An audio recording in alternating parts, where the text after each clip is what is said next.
Hoje é um dia muito, muito feliz para mim. Feliz porque eu estou diante de um companheiro que está prestando um serviço extraordinário ao país, à justiça brasileira, e que acertadamente o Congresso Nacional homologou para que seja, a partir do dia 22 de fevereiro, um novo ministro da Suprema Corte. E feliz porque eu tenho do meu lado esquerdo um companheiro que foi um extraordinário ministro da Suprema Corte, que deixa uma cadeira vazia e que ela vai ser ocupada pelo Flávio Dino, não a mesma dele, mas a cadeira da Suprema Corte. E ele vai ocupar a cadeira do companheiro Flávio Dino. Eu fiquei muito feliz porque eu tinha conversado com o ministro Lewandowski, tinha feito uma proposta para ele. Eu sabia das atividades privadas dele, conheço a família dele, conheço a mulher dele, e eu achava que ele ia colocar dificuldade dentro para ele. Sempre fala assim: meu amor, vamos viver nossa vida agora, deixa para lá esse negócio de política. E graças a Deus, a Yara teve a compreensão de falar para o Lewandowski: eu sei que você quer ir, então vá, meu amor. E ele ontem me comunicou que ele aceita ser o novo ministro da Justiça desse país. Eu acho que ganha o Ministério da Justiça, ganha a Suprema Corte e ganha o povo brasileiro com essa dupla que está aqui do meu lado, cada um na sua função. O que é importante é que os dois não vão falar para vocês agora, porque eles não têm nada para falar.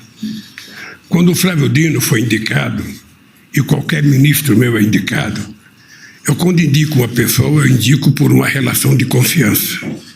Eu digo para a pessoa: monta o seu governo, quando você tiver com o governo montado, você me procure, que eu vou ver se eu tenho, coisas contrárias a alguém, eu tenho, alguma indicação para fazer. Eu normalmente tenho por hábito cultural não indicar ninguém em nenhum ministério. Eu quero que as pessoas montem o time que ele vai jogar. Eu, se fosse técnico de futebol, eu não permitiria que o presidente do meu time, por mais importante que fosse escalar o meu time. O meu time é eu que escalo. Se eu perder, me tirem. Se eu ganhar, eu continuo. Então eu disse ao companheiro Lewandowski que eu só vou fazer o decreto, da oficialização dele, a pedido dele, por conta de coisas particulares que ele tem que fazer, no dia 19, e nós acertamos que ele toma posse como ministro no dia 1º de janeiro. Dia 1º de fevereiro. Até lá, o companheiro Flávio Dino, o novo ministro da Suprema Corte, que também só vai tomar posse dia 22 de fevereiro, ficará cumprindo a função da forma magistral que ele cumpriu até agora. Quando chegar dia 1º, nós vamos fazer um ato, vamos fazer a posse do nosso querido Lewandowski como ministro da Justiça. Aí ele já vai ter uma equipe montada, ele vai conversar comigo, e aí nós vamos discutir quem fica, quem sai, quem entra, quais são as novidades.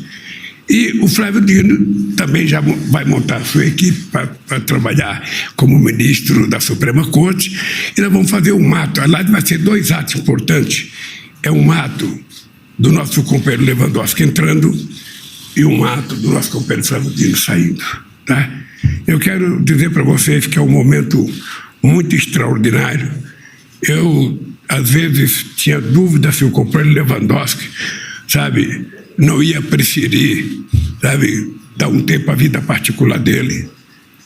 Eu conheci o Lewandowski com 28 anos de idade, trabalhando na prefeitura de São Bernardo, no governo do companheiro Arão Galante, que era um prefeito médico que ajudou a gente a fazer o primeiro congresso da CUT em 1983, e tive a honra de ser o presidente da República, que indiquei o nome dele para o Senado. Ele foi aprovado de forma extraordinária, com muitos elogios por muita gente do Senado, de direita, de esquerda, de centro. O mesmo aconteceu com Flávio Dino. Então eu penso que o Brasil ganha, sabe, duas coisas importantes. Eu também sempre sonhei que a gente deveria ter na Suprema Corte um ministro com a cabeça política, que tivesse vivenciado a política. Não que o que está lá não tenha, mas ninguém que está lá tem a experiência política que tem o Flávio Dino, a experiência de deputado, a experiência de perder a eleição, a experiência de ganhar a eleição, a experiência de depois, sabe, ser deputado federal, depois ser eleito governador 2 vezes e senador. Essa é uma experiência que nós não temos nenhuma prática. Não é segredo para ninguém que eu tinha um amigo que já morreu aqui em Brasília, chamado Sigmaringa Seixas, um dos grandes amigos que eu construí na vida, que era um companheiro que eu conheci, sabe, no PSDB, mas durante todo o processo constituinte ele só votava junto com a bancada do PT. Quando foi um dia, nós convencemos o Sigmaringa a vir para o PT. E o Sigmaringa, eu convidei ele 2 vezes para ser ministro da Suprema Corte. É a única pessoa na face do planeta Terra que recusou. Recusou 2 vezes.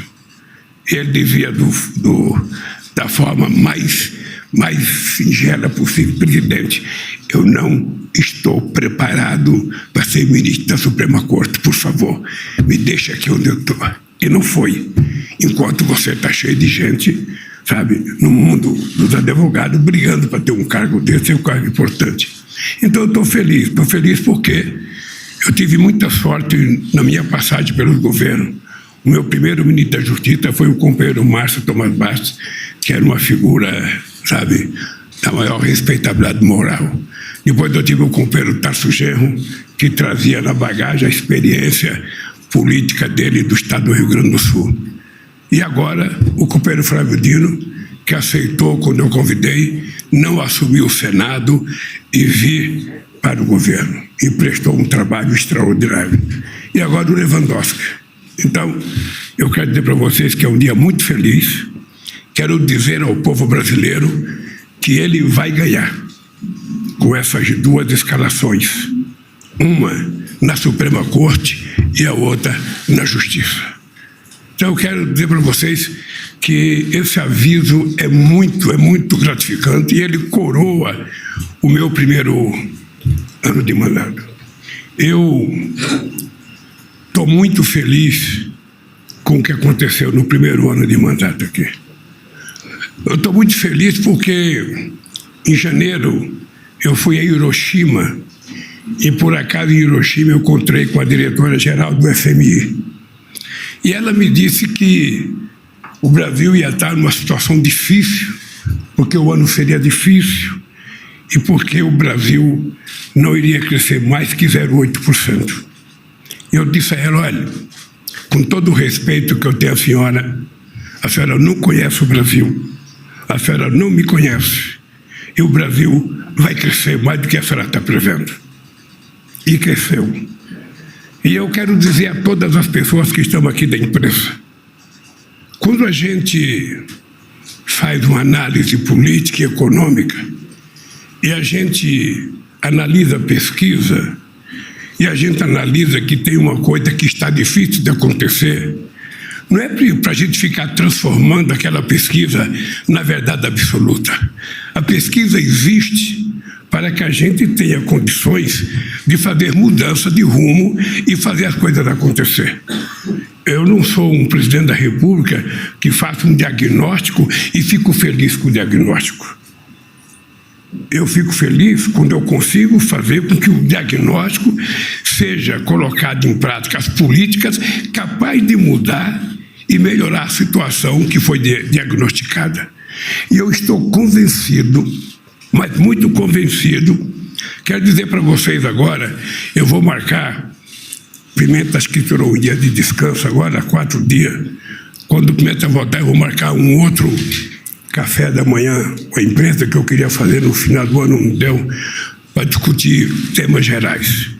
E quero dizer para vocês que eu também agora vou diminuir o lançamento de programas como nós fazemos aqui no Palácio e vamos fazer o programa conversando com a imprensa. Vamos juntar a imprensa especializada na educação, a imprensa especializada em economia, a imprensa especializada em saúde, a imprensa especializada em transporte, em qualquer assunto, e vamos fazer a apresentação para que vocês possam fazer as perguntas que vocês quiserem. Eu estou convencido que nós vamos ter um outro ano primoroso nesse país. A economia vai crescer mais do que os especialistas, sabe, estão dizendo. Vai crescer porque as coisas estão acontecendo. Se você pegar o que aconteceu esse ano, você vai analisar que em todas as atividades, em todas as áreas do governo tem investido em 2003 o dobro de dinheiro, muitas vezes, do que foi investido nos 4 anos passados. E esse dinheiro ainda não chegou totalmente na ponta. As políticas não chegaram na ponta. Ou seja, quando você planta um pé de soja, você joga uma semente, por mais pressa que você tenha, por mais necessidade que você tenha, você vai ter que esperar no mínimo 4 meses para fazer a colheita. Então, nós esse ano vamos colher o que nós plantamos em 2003 e vamos plantar novas coisas para 2024, que vamos colher em 2025. Em 2025 vamos plantar novas coisas para que a gente possa colher em 2026, em 2026. Eu espero que o povo brasileiro esteja vivendo num país infinitamente melhor, do ponto de vista democrático, do ponto de vista econômico, do ponto de vista político e do ponto de vista social. É isso que eu assumo o compromisso com vocês. Eu fui eleito para cuidar desse país e vou cuidar desse país. Por isso, obrigado, gente. Obrigado. Lamento que não tem pergunta, porque ele é o ministro, não vai falar agora. Ele não tomou posse, também não pode falar. E eu não vou dar palpite. Tá bem? Obrigado, gente, pela paciência e até o próximo encontro. Tchau, pessoal.